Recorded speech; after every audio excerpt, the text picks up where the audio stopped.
Lowell Renold writes, "This weekend, Chappie is being released, and it's from director Neil Blomkamp, who made District 9. District 9 was widely praised from critics and audience as one of the best sci-fi films ever. However, his next film, Elysium, received mixed reviews. Now, Chappie has been receiving terrible reviews. Many are now wondering if District 9 was a fluke. This has made me think of George Lucas and Star Wars, and the Wachowski brothers and The Matrix. Because their more recent films haven't delivered on the same level as their previous work, many doubt they had anything to do with those films being good at all. Just because a talented filmmaker's last few films were not very good, does that have to take away from what they've done with their best films?" I think and this isn't just true of directors, it's true of actors, it's true of athletes, it's true of artists, it's true of anything like that. You do have to weigh their entire body of work, sure. And so if they put out a few things that are bad, you have to weigh that against a lot of the good things they've done. I don't think it negates the good things they've done. I do take issue with George Lucas being on that list, because George Lucas wasn't just Star Wars. He was Star Wars, Empire, Return of the Jedi, Indiana Jones, like the good Indiana Jones Graffiti.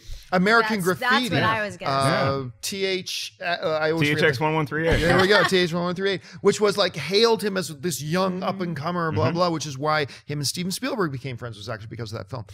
So I wouldn't include him in that, but the Wachowskis is an interesting name to bring up there. We actually talked about them the other day. I'm off the Wachowski siblings train. They've just put out 3 films in a row to me that aren't very good, but they do make the kind of films that will divide people. Like, there are going to be a lot of people like me that really don't like their films, and there are going to be people that really do enjoy their films. So like Cloud Atlas is a great example of that. That film has people that love it and people that just loathe it. Jupiter Ascending, well, there's no division there. That's just a bad film. Speeder, stuff like that. Now, as far as Neil Blomkamp goes, the dude has to get out of his own mold. Yes. Like, all of his films have the same feel. His first 2 films, District 9 and Elysium, was a carbon copy of District 9. When you just jot out what the plot points are, it's a carbon copy. And now he's back to it. And he's got to get out of this thing of wanting his favorite hip hop artists to be in his movies. Because Elysium, remember, it was supposed to be Eminem. It wasn't supposed to be Matt Damon. It was supposed to be Eminem. And so then we went and got Diane. We're just like, and they're horrible in this movie. They're just terrible in it. So I think what we saw from District 9 was not a mirage. I do not think that was fake. I think, though, he's got to evolve and get out of it. Maybe Aliens will be that film to do it. So I don't know. Clark, what do you think about that? Yeah, I think this, first of all, hi, Lowell. Lowell. So I think this is a really cool question. I understand his point about the George Lucas thing, because if you look at George Lucas's credits as a director, true, as only, a pure director, yeah. You know, I take his point. But like Mark said, and that was the thing that stood out to me, you know, Lucas had this American Graffiti, which is considered by a lot to be an American classic, right? Yeah. So the point I make in bringing up those 2 films, Star Wars and American Graffiti, is that Lucas never returned as a director to an American Graffiti style movie. Yep. He sort of stayed in this universe, the Star Wars universe, which I understand he created, and I don't blame him for not wanting to stay there, but I think that is where perhaps he's getting boxed in. And like you said with Blomkamp, I mean, you know, you're right, these 3 films, they look very similar.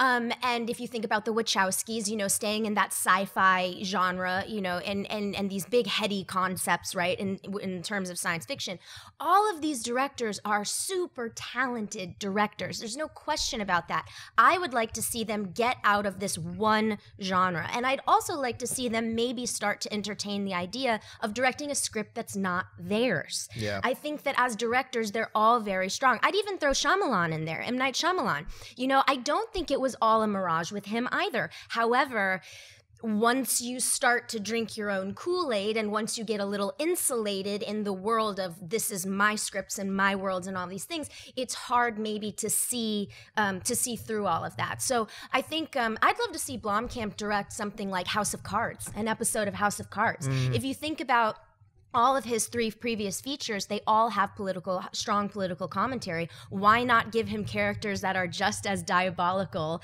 and just as extreme, except played a little bit more in a House of Cards type situation or something like that? Well, I don't think Blomkamp's getting out of the sci-fi universe anytime soon. He's got aliens. I know. But at least it's somebody else's creation that he's doing. Exactly. I think that's a great point. I think that when you talk about directors that end up, they have something great come out, and then it's like a Shyamalan or like the Wachowskis, I think that it's because there's something very creative about having confines that I think people undervalue. I think that when you look at something like Jaws or something like Star Wars that had production difficulties, and it's hard to get those movies off the ground, and you have to think outside of the box. Once you get the keys to your own kingdom and you're a billionaire and you can do whatever is in your head, it's maybe not the best product to put out. I mean, you look at what the prequels were. George Lucas had total creative control over everything. He literally could dream something and put it on screen, and it didn't work out the way because sometimes you end up sacrificing story and other things. I'm not going to put Neil Blomkamp in that category yet. I love District 9 and I loved Elysium. I thought both those films are great. I think Chappie is one of those things where you can sit back and say, like what John said, maybe I don't put my favorite hip hop artist in something, or maybe I focus on a more coherent story, or I get somebody else to write the script, because Neil Blomkamp has an incredible visual style, and I like that he has some social commentary in his films. I think this guy can knock Aliens out of the park. Also, he directs actors so well. I mean, I regardless of if, like, I wasn't the biggest fan of Elysium, but I loved the difference in, and I always say his name wrong, Sharlto Copley? Yes, yeah. I loved the difference in the performance between him in District 9 and him in Elysium. Yeah. Holy crap. Now, granted, yes, he's an incredible actor. He's proven that.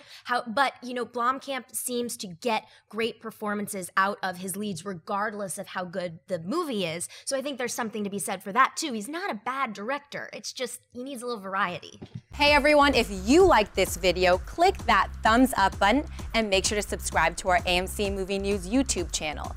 It's free and helps you stay up to date with all the latest movie news, as well as our daily AMC movie talk show. Also, make sure that you follow us on Facebook and Twitter to stay up to date with all of our special promotions, contests, and prize giveaways.